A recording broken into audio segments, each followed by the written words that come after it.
എല്ലാവർക്കും നമസ്കാരം. ശരത് സാറാണ്. അപ്പോൾ നമ്മുടെ 2014 +2 മാത്തമാറ്റിക്സ് പബ്ലിക് എക്സാം വളരെ മുന്നിലെത്തി നിൽക്കുകയാണ്.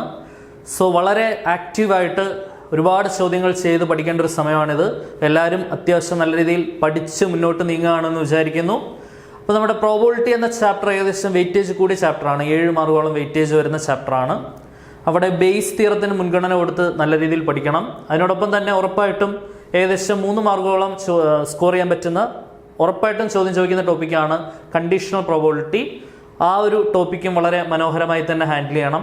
അപ്പോൾ നമുക്ക് ഏതൊക്കെയാണ് വളരെ പ്രാധാന്യാർഹിതമായി പഠിക്കേണ്ട ചോദ്യങ്ങളെന്ന് ഈ ക്ലാസ്സിലൂടെ നോക്കാം. ആദ്യത്തെ ചോദ്യം, probability of A is equal to 7/13, probability of B is equal to 9/13, probability of A intersection B is equal to 4/13. അങ്ങനെയാണെങ്കിൽ ആദ്യത്തെ പാർട്ടിൽ അവർ നമ്മളോട് ചോദിക്കുന്ന ചോദ്യം ഇതാണ്, probability of A given B. ഒരിക്കലും probability of A by B എന്ന് വായിക്കരുത്, probability of A given B. ശ്രദ്ധിച്ചിരിക്കണം. അതിന്റെ 1-2 ഇക്വേഷൻ നമ്മൾ പഠിച്ചു വെക്കണം.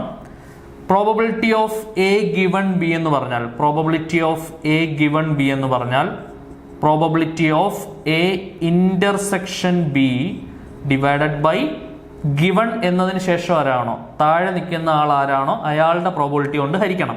താഴെ നിൽക്കുന്ന B ആണ്. ഇപ്പം പ്രോബബിലിറ്റി ഓഫ് B ആണ് താഴെ വരുന്നത്.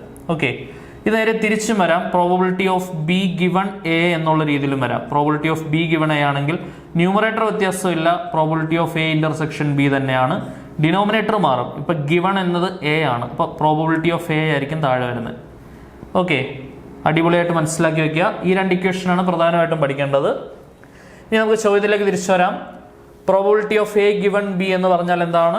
Probability of A intersection B divided by probability of B. അല്ലെ, ഗിവൺ എന്ന് പറയുന്നത് B ആണ്, അപ്പോൾ പ്രോബബിലിറ്റി ഓഫ് B ആയിരിക്കും താഴെ വരുന്നത്. So this is equal to probability of A intersection B ചോദ്യത്തിൽ തന്നിട്ടുണ്ട് 4/13 ഡിവൈഡഡ് ബൈ പ്രോബബിലിറ്റി ഓഫ് ബിയും ചോദ്യത്തിൽ തന്നിട്ടുണ്ട് 9/13. 13 വെട്ടിക്കളഞ്ഞാൽ 4/9. ക്ലിയർ ആണെന്ന് വിചാരിക്കുന്നു. ആദ്യത്തെ പാർട്ടിന്റെ ഉത്തരം എന്ത് വരും? 4/9. രണ്ടാമത്തെ പാർട്ട് നോക്കാം. Probability of B given A. Probability of B given A എന്ന് പറഞ്ഞാൽ നേരത്തെ പറഞ്ഞ പോലെ ന്യൂമറേറ്റർ വ്യത്യാസമില്ല, probability of A intersection B തന്നെയാണ് ന്യൂമറേറ്റർ. ഡിനോമിനേറ്റർ മാറും. ഗിവൺ എന്ന് പറഞ്ഞപ്പോൾ A ആണ്, ഇപ്പോൾ പ്രോബബിലിറ്റി ഓഫ് A ആയിരിക്കും താഴെ വരുന്നത്. Okay, probability of A intersection B ചോദ്യത്തിൽ തന്നിട്ടുണ്ട് 4/13 divided by probability of A ചോദ്യത്തിൽ തന്നിട്ടുണ്ട് 7/13. ശരിയാണല്ലോ. 13 വെട്ടി 4/7 വരും ആൻസർ. ക്ലിയർ. ഇനി നിങ്ങൾ നോക്കിയേ, സി പാർട്ടിൽ അവർ പറയുന്ന probability of A union B കണ്ടുപിടിക്കാനാണ്. എന്താണ് probability of A union B equation? +1 പഠിച്ച probability of A union B എന്ന് പറഞ്ഞാൽ probability of A plus probability of B minus probability of A intersection B. അടിപൊളിയായിട്ട് പഠിച്ചോണേ. Probability of A union B equation എല്ലാവരും ഒന്ന് പഠിച്ചേ. ഉറപ്പായിട്ടും പരീക്ഷയ്ക്ക് ചെയ്യേണ്ടി വരും. Probability of A union B എന്ന് പറഞ്ഞാൽ എന്താണ്? Probability of A plus probability of B minus probability of A intersection B. അങ്ങനെയാണെങ്കിൽ പറഞ്ഞേ, probability of A union B is equal to probability of എയുടെ സ്ഥാനത്തോട്ട് എന്ത് കൊടുക്കണം? 7/13 കൊടുക്കണം. 7/13 പ്ലസ് പ്രോബബിലിറ്റി ഓഫ് ബിയുടെ സ്ഥാനത്തോട്ട് 9/13 9/13 minus probability of A intersection ബിയുടെ സ്ഥാനത്തോട്ട് 4/13 അല്ലെ, 4/13. ഇപ്പൊ ഡിനോമിനേറ്റർ 13 സെയിം ആ എല്ലായിടത്തും. ന്യൂമറേറ്റർ സോൾവ് ചെയ്താൽ പോരെ. 9 നിന്ന് 4 കുറച്ച് 5, 7 5 12, 12/13 ഒരു ആൻസർ. ക്ലിയർ ആണെന്ന് വിചാരിക്കുന്നു. 3 ചോദ്യങ്ങൾ അടിപൊളിയായിട്ട് മനസ്സിലാക്കിയെന്ന് വിചാരിക്കുന്നു. അപ്പോൾ ഇക്വേഷൻസ് ഏതൊക്കെയാ? Probability of A given B എന്ന് പറഞ്ഞാൽ probability of A intersection B by probability of B. Probability of B given A ആണെങ്കിലോ ന്യൂമറേറ്റർ വ്യത്യാസമില്ല, probability of A intersection B തന്നെ. B ഗിവൺ A ആണെങ്കിൽ പ്രോബബിലിറ്റി ഓഫ് A ആയിരിക്കും താഴെ വരുന്നത്. ശരിയല്ലയോ? Probability of A union B എന്തുവാ? Probability of A plus probability of B minus probability of A intersection B. Okay, അടുത്ത question. കഴിഞ്ഞ ചോദ്യത്തിന് സമാനമായ മറ്റൊരു ചോദ്യം നോക്കാം. Probability of A 0.6, probability of B 0.7, probability of A union B 0.9. അങ്ങനെയാണെങ്കിൽ probability of A intersection B വേണം, probability of A given B വേണം, probability of B given A വേണം. നോക്കാം, 1 by 1 ആയിട്ട് നോക്കിക്കോ. Probability of A intersection B ആണ് ആദ്യം കണ്ടുപിടിക്കേണ്ടത്. ഓക്കെ, നമുക്കറിയാവുന്ന equation probability of A union ബിയുടേതാണ്. Probability of A union B equation ഇപ്പോൾ നമ്മൾ പഠിച്ചുള്ളൂ. എന്താണ്? Probability of A plus probability of B minus probability of A intersection B. Okay ആണല്ലോ. അപ്പൊ ഇവിടുന്ന് പ്രോബിലിറ്റി ഓഫ് എ ഇന്റർസെക്ഷൻ ബിക്ക് ഒരു ഇക്വേഷൻ ഉണ്ടാക്കാമല്ലോ. ഈ മൈനസ് ഉള്ള probability of A intersection B ഇപ്പുറം വരുമ്പോൾ പ്ലസ് ആവും. Probability of A intersection B is equal to, ഇവിടെ പോസിറ്റീവായിട്ട് നിൽക്കുന്ന probability of A union B അന്നേരം നേരെ അപ്പുറത്തോട്ട് പോവും. Probability of A plus probability of B, പോസിറ്റീവായിട്ടുള്ള probability of A union B അപ്പുറം പോകുമ്പോൾ minus probability of A union B. എല്ലാ വിലകളും ഉണ്ട്, നേരെ അങ്ങ് സബ്സ്റ്റിറ്റ്യൂട്ട് ചെയ്താൽ മതി. So this is equal to probability of എയുടെ സ്ഥാനത്തോട്ട് 0.6 പ്ലസ് പ്രോബിലിറ്റി ഓഫ് ബിയുടെ സ്ഥാനത്ത് 0.7 minus probability of A union ബിയുടെ സ്ഥാനത്ത് 0.9. ഓക്കെ, 0.9 നിന്ന് 0.7 കുറച്ച് 0.2, വലുത് 0.9 ആണ്. അപ്പോൾ 0.6 മൈനസ് 0.2 0.4 ഒരു ആൻസർ. ഓക്കെ, നിങ്ങൾ സംശയം ഉണ്ടെങ്കിൽ കാൽക്കുലേറ്റർ ഉപയോഗിച്ച് ചെയ്താൽ മതി. ഇതൊക്കെ കാൽക്കുലേറ്റർ ഉപയോഗിച്ച് മാത്രം ചെയ്യുക, അല്ലാതെ ചെയ്ത് തെറ്റിക്കരുത്. 0.4 ആണ് ആൻസർ വരുന്നത്. ഓക്കെ, ഇനി ബി പാർട്ടി നമ്മളോട് അവർ ആവശ്യപ്പെടുന്നത് എന്താണ്? Probability of A given B കണ്ടുപിടിക്കാനാണ് ആവശ്യപ്പെടുന്നത്. Probability of A given B എന്ന് പറഞ്ഞാൽ probability of A intersection B divided by given എന്ന് പറഞ്ഞാൽ ബി ആണ്. അപ്പോൾ ബിയുടെ പ്രോബബിലിറ്റി താഴെ വരും, probability of B. This is equal to probability of A intersection B. Probability of A intersection B A പാർട്ടി കണ്ടുപിടിച്ചു അല്ലേ? എ പാർട്ടിന്റെ സഹായം വേണം ബി പാർട്ട് ആൻസർ ചെയ്യാൻ. Probability of A intersection B കണ്ടുപിടിച്ച് 0.4 divided by probability of B. Probability of B ചോദ്യത്തിൽ തന്നിട്ടുണ്ട് 0.7. ഓക്കെ, മുകളിലും താഴെയും 10 കൊണ്ട് ഗുണിച്ച് 4/7 ആണ് പ്രോബിലിറ്റി. 0.4 by 0.7 എന്ന് പറഞ്ഞാൽ 4/7. ഇനി ചോദ്യത്തിന്റെ സി പാർട്ടിൽ നമ്മളോട് അവരെ ആവശ്യപ്പെടുന്ന probability of B given A കണ്ടുപിടിക്കാനാണ്. Probability of B given A. Probability of B given എയുടെ ഇക്വേഷൻ എന്തുവാ? ന്യൂമറേറ്റർ വ്യത്യാസമില്ല, എ ഇന്റർസെക്ഷൻ ബി തന്നെ, ഡിനോമിനേറ്റർ മാറും. ഗിവൺ എന്ന് പറഞ്ഞ എ, അപ്പോൾ പ്രോബിലിറ്റി ഓഫ് എ ആയിരിക്കും താഴെ വരുന്നത്. This is equal to probability of A intersection ബിയുടെ സ്ഥാനത്തോട്ട് നമ്മൾ എ പാർട്ടി കണ്ടുപിടിച്ച ഉത്തരം 0.4 കൊടുത്തു, ഡിവൈഡഡ് ബൈ പ്രോബിലിറ്റി ഓഫ് എയുടെ സ്ഥാനത്ത് 0.6 ചോദ്യത്തിലുണ്ട്. ഓക്കെ, മുകളിലും താഴെയും 10 കൊണ്ട് ഗുണിച്ചാൽ 4/6 വരും.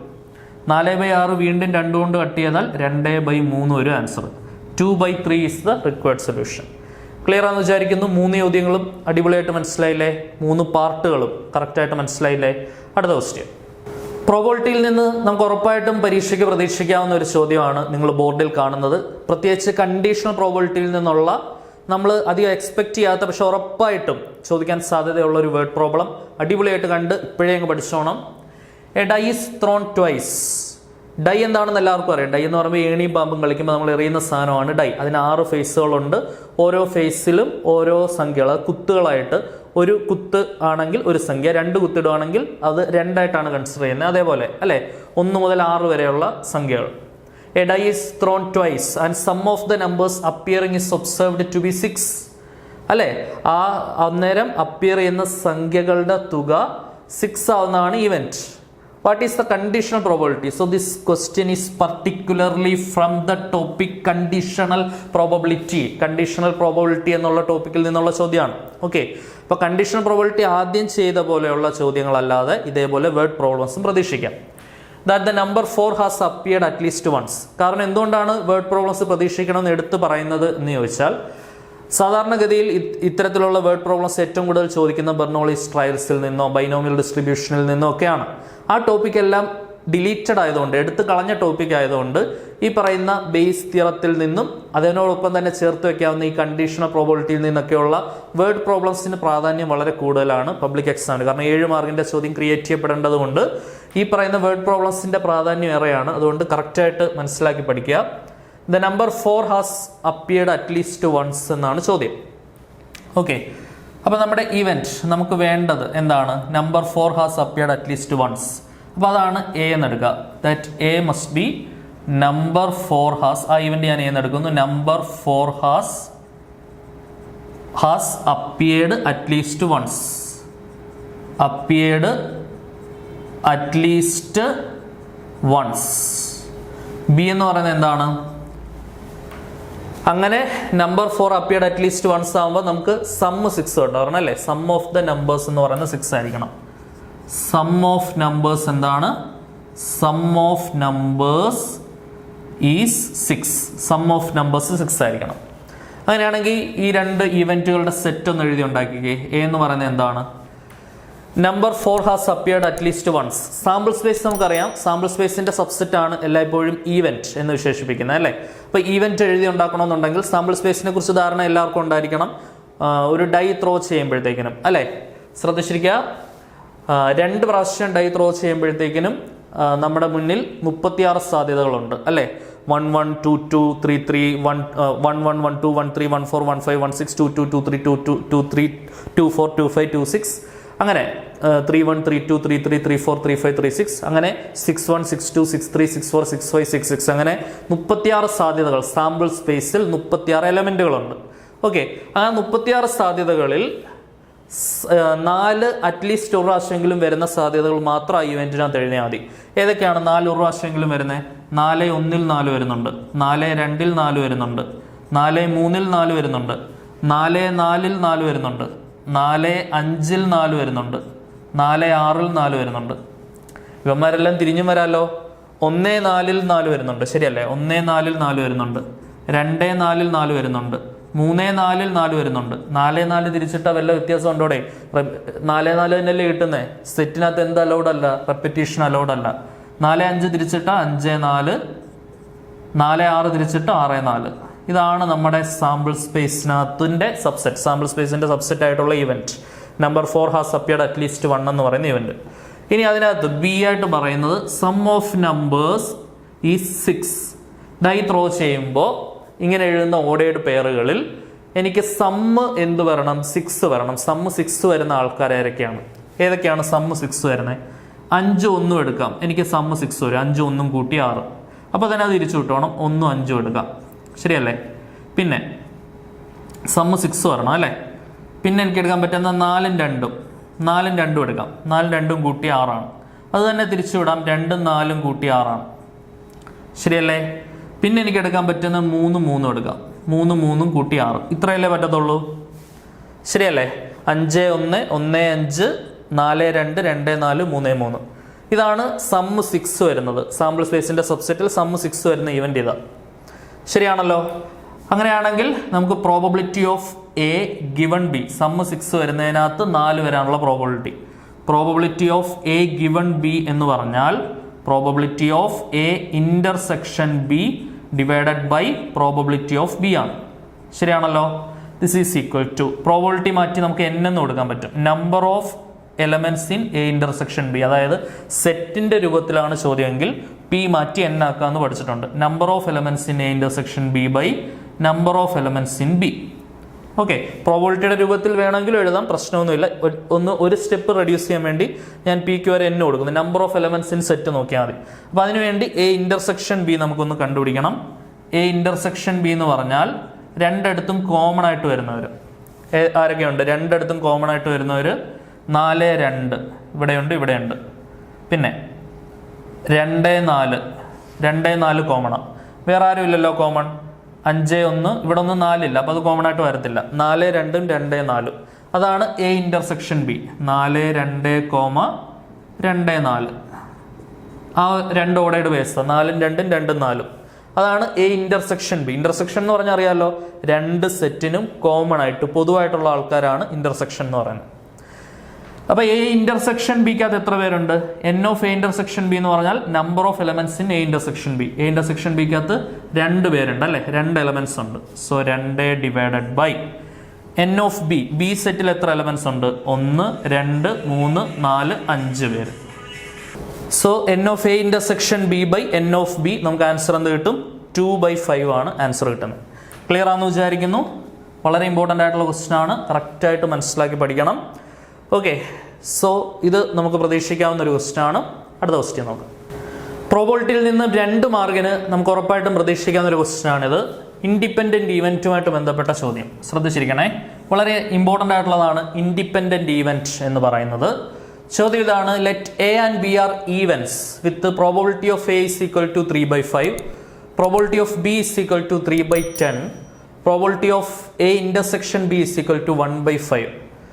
R A and B independent എന്നാണ് ചോദ്യം. എയും ബിയും രണ്ട് ഇവൻറ്റുകൾ ഇൻഡിപെൻഡൻ്റ് ആയിട്ടുള്ള ഇവൻറ്റുകളാണോ എന്നാണ് നമുക്ക് അറിയേണ്ടത്.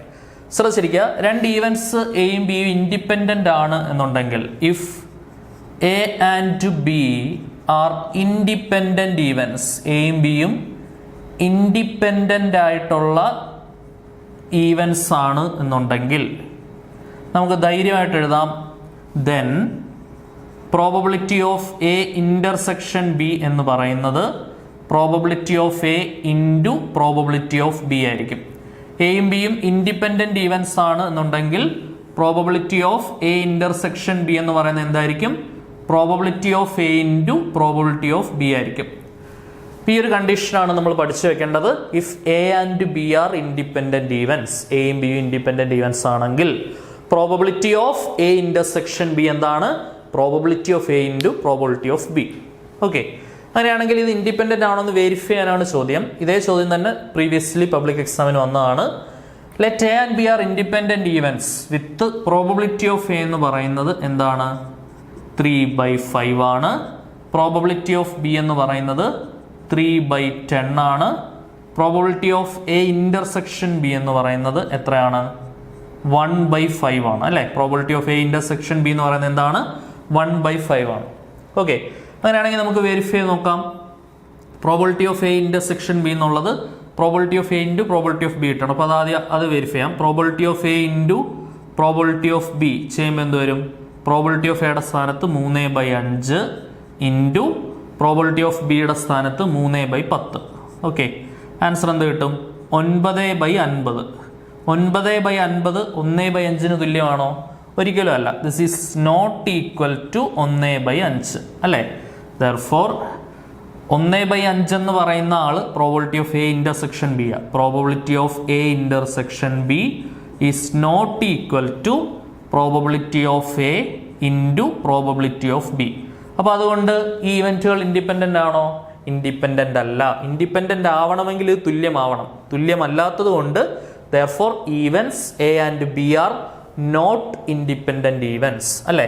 therefore A and B are not independent events. എയും ബിയും ഇൻഡിപെൻഡൻ്റ് ആയിട്ടുള്ള ഈവൻറ്റുകളല്ല.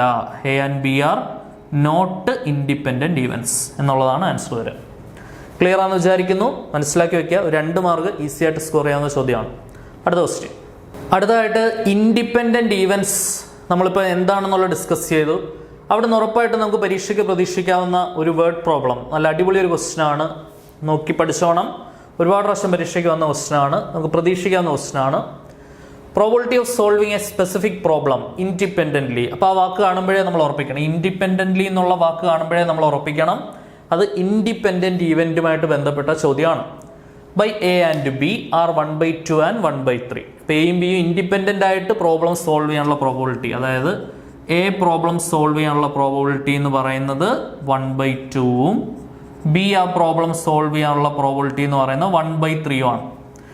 അങ്ങനെയാണെങ്കിൽ if both try to solve the problem independently, രണ്ടുപേര് പരസ്പര സഹായം ഇല്ലാതെ ആ പ്രോബ്ലം സോൾവ് ചെയ്യാൻ ട്രൈ ചെയ്യുകയാണെങ്കിൽ ഫസ്റ്റ് പാർട്ടിൽ അവർ ചോദിക്കുന്നു find the probability that the problem എന്താണ് ബോത്ത് ഓഫ് ദം, അതായത് രണ്ടു പേരും both of them solves the problem. അതായത് ബോത്ത് അല്ലെങ്കിൽ ആൻഡ് ഈ വാക്ക് വളരെ ഇമ്പോർട്ടൻ്റ് ആണ്. അവിടെ നമ്മൾ ഉപയോഗിക്കുന്ന ഇന്റർസെക്ഷൻ ആണ്. ഇന്റർസെക്ഷൻ ബോത്ത് എന്ന് കാണുമ്പോൾ നമ്മൾ അവിടെ ഉപയോഗിക്കുന്നത് എന്താണ്? ഇന്റർസെക്ഷൻ ആണ് അല്ലേ? ഇന്റർസെക്ഷൻ ആണ് ഉപയോഗിക്കുന്നത്.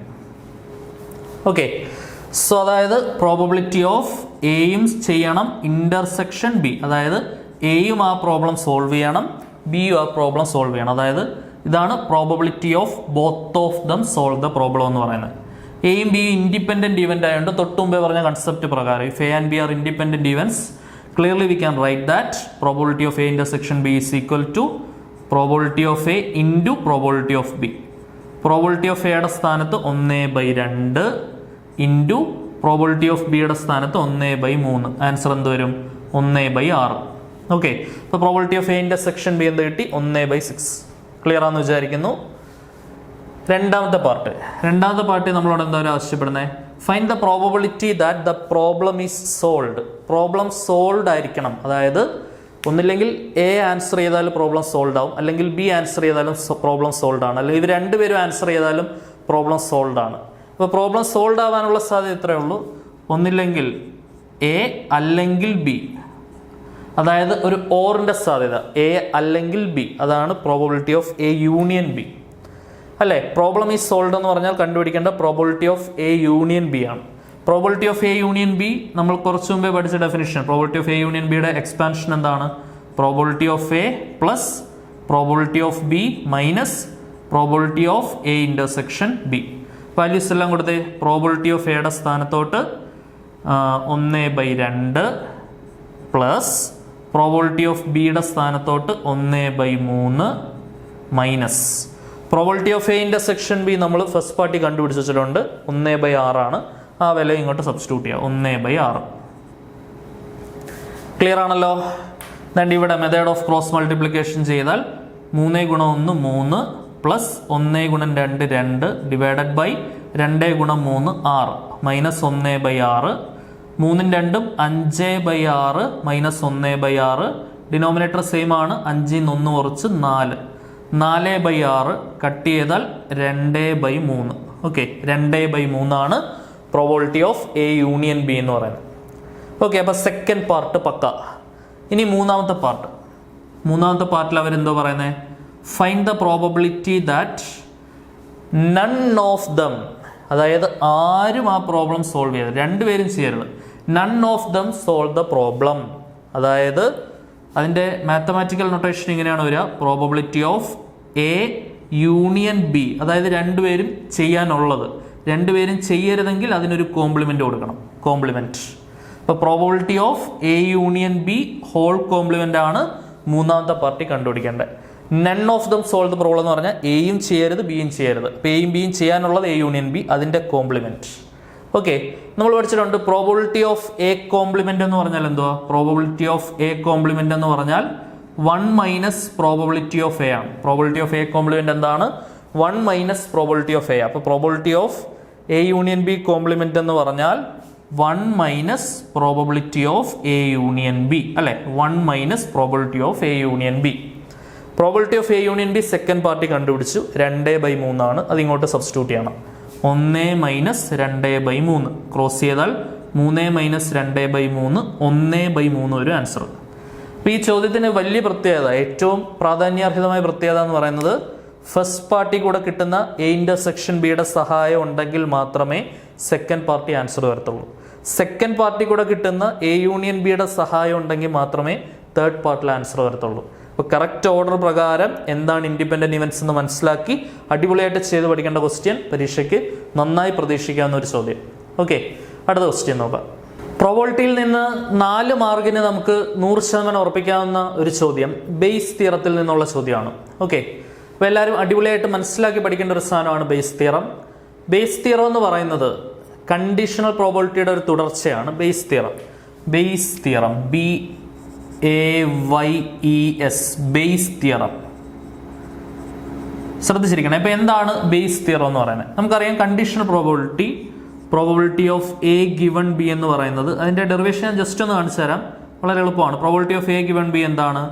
Probability of A intersection B by probability of B ആണ് probability of A given B എന്ന് പറയുന്നത്. ശരിയല്ലയോ? Probability of B given A എന്താണെന്ന് നമ്മൾ ആദ്യം പറഞ്ഞു. Probability of B given A എന്താണ്? Probability of A intersection B divided by probability of A ആണ്. ശരിയല്ലേ? അപ്പോൾ ഇവിടുന്ന് probability of A intersection B എന്ത് വരും? ഈ പ്രോബബിലിറ്റി ഓഫ് എ ഇങ്ങോട്ട് കൊടുക്കുക. അപ്പോൾ probability of A intersection B is equal to probability of A ഇങ്ങോട്ട് വരുമ്പോൾ ഓൾറെഡി ഇവിടെ probability of B given A ഉണ്ട്, അതിൻ്റെ കൂടെ ആര് വരും? പ്രോബബിലിറ്റി ഓഫ് എയും കൂടെ വരും. ശരിയല്ലേ? വേണ്ട, ഈ പ്രോബബിലിറ്റി ഓഫ് എ ഇന്റർസെക്ഷൻ ബിയുടെ വാല്യൂ, അതായത് probability of B given A into probability of A എന്ന് പറയുന്ന വാല്യൂ ഞാൻ തന്നെ ഇങ്ങോട്ട് കൊടുക്കാൻ പോവാം. ഈ കാണുന്ന സ്ഥലത്തോട്ട് പ്രോബബിലിറ്റി ഓഫ് എ ഇന്റർസെക്ഷൻ ബിയുടെ സ്ഥാനത്തോട്ട് കൊടുക്കാൻ പോവാം. അപ്പോൾ എന്ത് വരും? Probability of A given B is equal to probability of A intersection ബിക്ക് പകരം എന്താണ് ഇപ്പോൾ കിട്ടിയ വില probability of B given A into probability of A.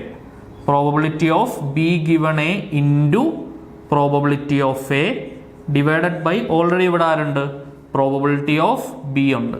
ഇതാണ് Bayes theorem. This is what is called Bayes theorem. Probability of A given B according to Bayes theorem. Probability of A given B എന്ന് പറയുന്നത് എന്താണ് probability of B given A into probability of A.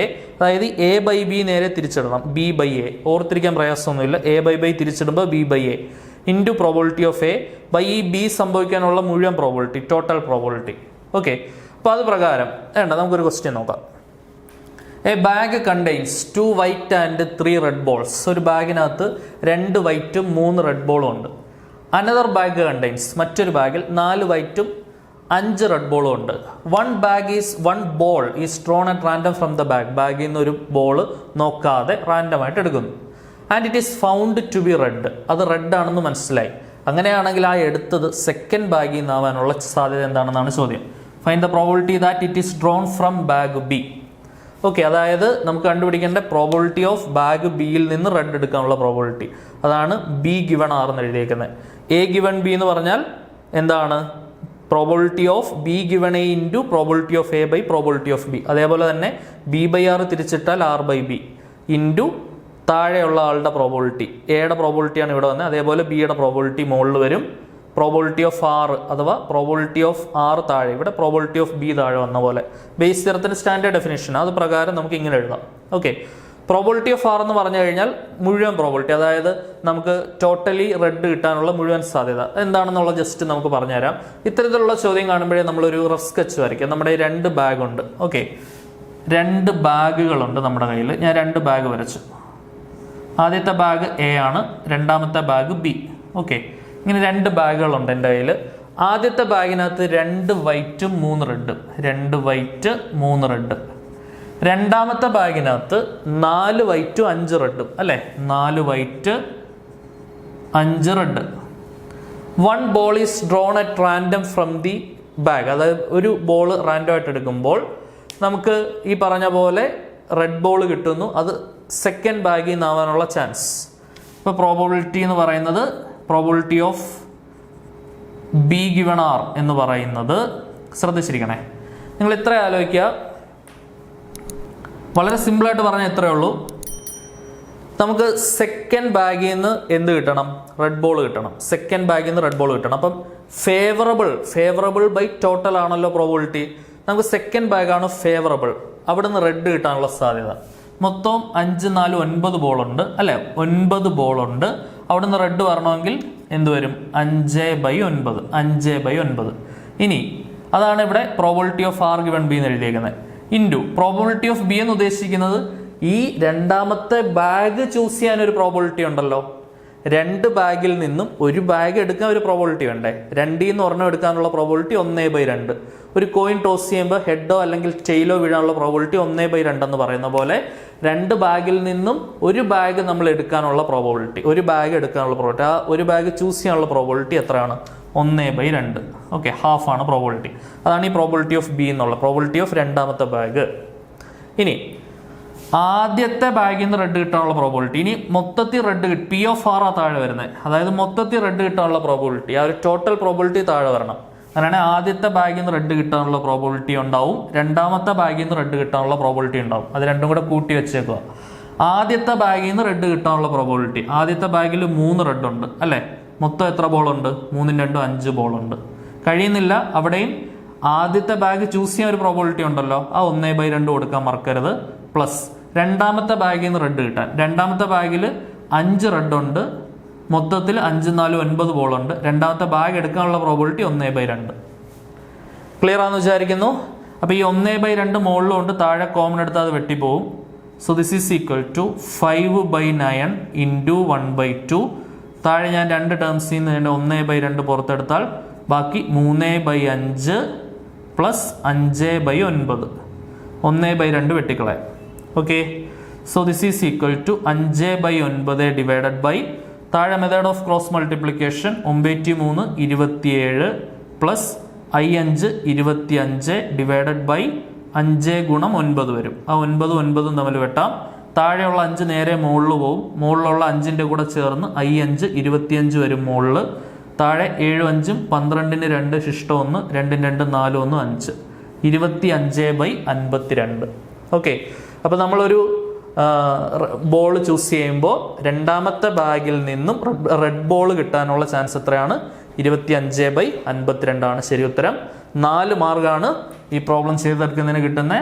ഉറപ്പായിട്ടും നമുക്ക് പരീക്ഷയ്ക്ക് പ്രതീക്ഷിക്കാവുന്ന ഏറ്റവും predictable എന്നുള്ള പട്ടികയിൽപ്പെടുത്താവുന്ന ചോദ്യം. നന്നായിട്ട് ചെയ്ത് പഠിക്കുക കേട്ടോ. അടുത്ത ക്വസ്റ്റ്യൻ നോക്കാം. അടുത്ത ക്വസ്റ്റ്യൻ, ഈ ക്വസ്റ്റ്യനോട് കൂടി പ്രോബബിലിറ്റിയിലെ പ്രധാനപ്പെട്ട പരീക്ഷയ്ക്ക് നമുക്ക് പ്രതീക്ഷിക്കാവുന്ന ചോദ്യങ്ങളൊക്കെ ഏകദേശം ഒന്ന് കവറപ്പ് ആയി എന്ന് വിശ്വസിക്കാം. ശ്രദ്ധിച്ചിരിക്കണം, ഇത് 3 മാർക്കിന് പ്രീവിയസ് വന്ന ചോദ്യമാണ്.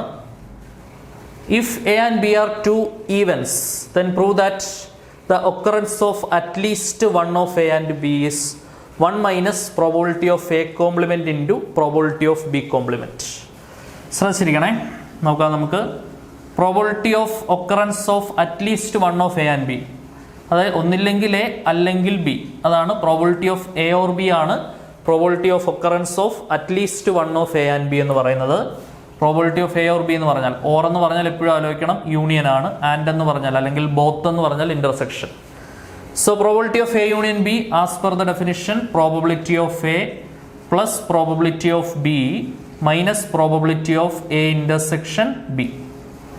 ഇനി ചോദ്യത്തിൽ പറയുന്നുണ്ട് എയും ബിയും ഇൻഡിപെൻഡന്റ് ഈവൻസ് ആണെന്ന്. നമുക്കറിയാം A and B are independent events ആണെങ്കിൽ probability of A intersection B എന്ന് പറഞ്ഞാൽ probability of A into probability of B ആണ്. ശരിയല്ലേ? അപ്പോൾ പ്രോബബിലിറ്റി ഓഫ് എ ഇന്റർസെക്ഷൻ ബിയുടെ സ്ഥാനത്തോട്ട് നമ്മൾ എന്ത് കൊടുക്കണം? Probability of A plus probability of B minus probability of A intersection B എന്ന് പറഞ്ഞാൽ probability of A into probability of B. So this is equal to probability of A plus രണ്ട് ടേംസിൽ നിന്നും പ്രോബബിലിറ്റി ഓഫ് ബി നമുക്ക് outside എടുക്കാം അല്ലേ? Probability of B പുറത്തെടുത്താൽ ബാക്കി എന്തുണ്ട്? ഇവിടെ 1 ആവും, ഇവിടെ പ്രോബബിലിറ്റി ഓഫ് എ ആവും. ശരിയാണല്ലോ? ഇനി നമുക്കറിയാം 1 മൈനസ് പ്രോബബിലിറ്റി ഓഫ് എ. എന്താണ് പ്രോബബിലിറ്റി ഓഫ് എ കോംപ്ലിമെന്റ് എന്ന് പറഞ്ഞാൽ? അതാണ് 1 മൈനസ് പ്രോബബിലിറ്റി ഓഫ് എ അല്ലേ? പ്രോബബിലിറ്റി ഓഫ് എ കോംപ്ലിമെന്റ്, അതായത് റാൻഡം എക്സ്പെരിമെന്റിന്റെ ടോട്ടൽ പ്രോബബിലിറ്റി 1 ആണ്. പ്രോബബിലിറ്റി ഓഫ് എ കോംപ്ലിമെന്റ് എന്ന് പറഞ്ഞാൽ 1ൽ നിന്നും പ്രോബബിലിറ്റി ഓഫ് എ കുറച്ചാൽ മതി. ഓക്കെ, അപ്പോൾ ഈ 1 മൈനസ് പ്രോബബിലിറ്റി ഓഫ് എക്ക് പകരം എന്ത് കൊടുക്കാം? Probability of A plus probability of B into 1 minus probability of എക്ക് പകരം probability of A complement. Okay, ഇനി അതേപോലെ പ്രോബബിലിറ്റി ഓഫ് എക്ക് പകരം നമുക്ക് എന്ത് വേണേൽ കൊടുക്കാം? പ്രോബബിലിറ്റി ഓഫ് എ കോംപ്ലിമെന്റ് എന്തായിരിക്കും? 1 മൈനസ് പ്രോബബിലിറ്റി ഓഫ് എ ആയിരിക്കും. അവിടുന്ന് പ്രോബബിലിറ്റി ഓഫ് എ പറഞ്ഞേ, മൈനസ് പ്രോബബിലിറ്റി ഓഫ് എ ഇപ്പുറം വരുമ്പോൾ പ്ലസ് പ്രോബബിലിറ്റി ഓഫ് എ, ഇതപ്പുറം പോയാൽ minus probability of A complement. ഇപ്പോൾ പ്രോബബിലിറ്റി ഓഫ് എ റീപ്ലേസ് ചെയ്തുകൊണ്ട് ശ്രദ്ധിച്ചിരിക്കണേ, പ്രോബബിലിറ്റി ഓഫ് എ റീപ്ലേസ് ചെയ്തുകൊണ്ട് എന്ത് കൊടുക്കാം? 1 minus probability of A complement കൊടുക്കാം. ശരിയല്ലേ? അപ്പോൾ ഈ പ്രോബബിലിറ്റി ഓഫ് എ മാറ്റിക്കൊണ്ട് 1 minus probability of A complement കൊടുത്തു, plus probability of B into probability of A complement. ഇനി നിങ്ങൾ നോക്കിയേ, ഈ പ്രോബബിലിറ്റി ഓഫ് എ കോംപ്ലിമെന്റ് പുറത്തെടുക്കാമല്ലോ. 1 മൈനസ് ഉൾപ്പെടെയാണ് എടുക്കുന്നത് പ്രോബബിലിറ്റി ഓഫ് എ കോംപ്ലിമെന്റിനെ, അത് ശ്രദ്ധിച്ചോണം.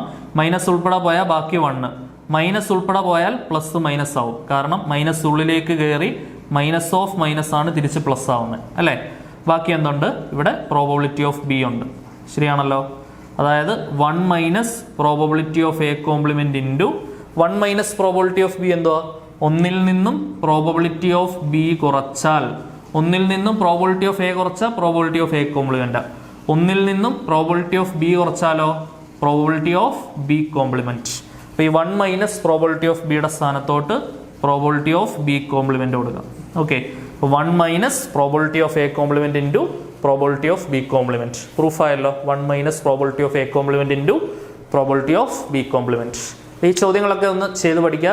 പ്രത്യേകിച്ച് ബേസ് തിയറത്തിലെ ചോദ്യം, ഇപ്പം നമ്മൾ ചെയ്ത ക്വസ്റ്റ്യൻ കണ്ടീഷണൽ പ്രോബബിലിറ്റി ആയിട്ട് ബന്ധപ്പെട്ട് വരുന്ന ആദ്യമേ ചെയ്ത വേർഡ് പ്രോബ്ലവും വേർഡ് അല്ലാതെ ചോദിക്കുന്ന പ്രോബ്ലംസും, പിന്നെ വളരെ പ്രാധാന്യാർഹമായ ഇൻഡിപെൻഡന്റ് ഈവൻറ്റുമായിട്ട് ബന്ധപ്പെട്ട വേർഡ് പ്രോബ്ലം, ഇതെല്ലാം തന്നെ ഫോളോ ചെയ്യണം.